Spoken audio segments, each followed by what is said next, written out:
The video game industry nowadays is a Goliath that tops the other entertainment giants. Its current worth is more than the film and music industries combined. It gradually rose to stardom but could have ended up being just another fad left for the past, like the Xbox Kinect or the 3D of the 3DS. When looking back on it, it's self explanatory why the industry crashed when such bangers like E.T., the Extraterrestrial, and the hyper realistic graphics of the early 80s were a thing. The video game industry was going strong back in 1983, with its worth peaking at $3.2 billion. This was during the second generation of consoles that was home to the Fairchild Channel F, the Bally Astrocade, the Intellivision, Magnavox Odyssey, the Atari 2600 and 5200, the Emerson Arcadia 2001, the ColecoVision, and the Vectrex. I'll only be talking mainly about the top four, the Atari 2600 and Television, ColecoVision, and Magnavox Odyssey, since they are the only really significant consoles. The Atari 2600. This is an iconic console, being seen as one of the first really big video game consoles, and rightfully so, selling around 30 million units as of 2004, making it the most successful console of the second generation. This was mainly because of the console's absolute bangers and its insane library of 598 official games. This console was home to such classics as Space Invaders, Pac Man, Pitfall, Frogger, Qbert, and so on. This console is so iconic it is still in production today, technically, since Atari remade the console with 80% of its original form factor. It's sort of like an emulator which can take both Atari 2600 games and 7800 games. For those wondering, the 7800 is the successor to the 2600 and the 5200. It's pretty affordable at 130 American dollars and a decent way to play some classic games again.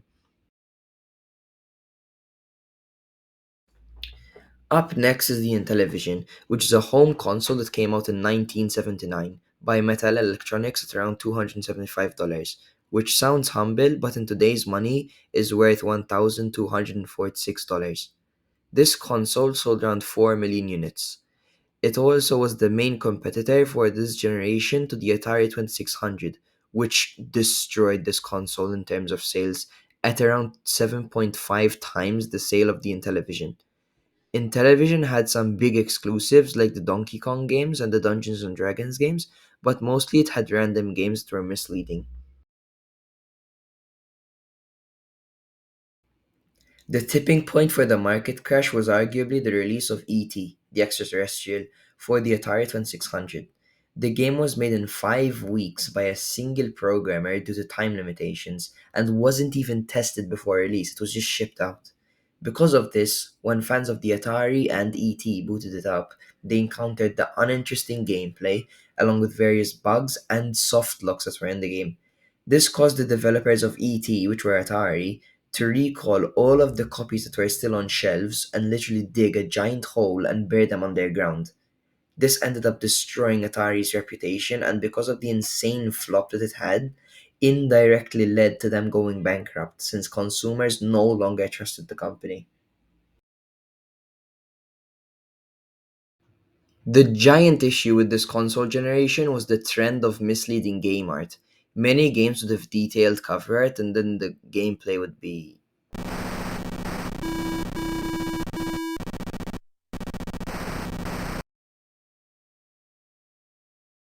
This caused distrust for the developers since the game you bought was barely related to the game art. The most trustworthy console of this generation was by far the ColecoVision. The ColecoVision was the strongest console of the generation, having graphics almost on par with the arcade cabinets of the time. This console competed with the Atari 2600 successor, the 5200, and graphically blew it out of the park. The ColecoVision also dominated over the Atari 5200 in sales, probably because it was cheaper, had better games, and had better graphics.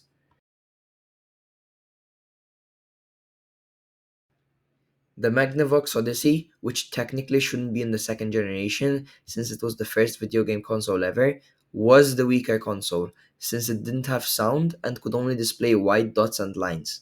The Odyssey only had 28 games, which came in cartridges. It uses plastic sheets that you put on your TV to display color instead of just white dots because there's not much you can do with those. It was definitely a creative way for them to add color to their games, especially since they were the first of their kind to do so.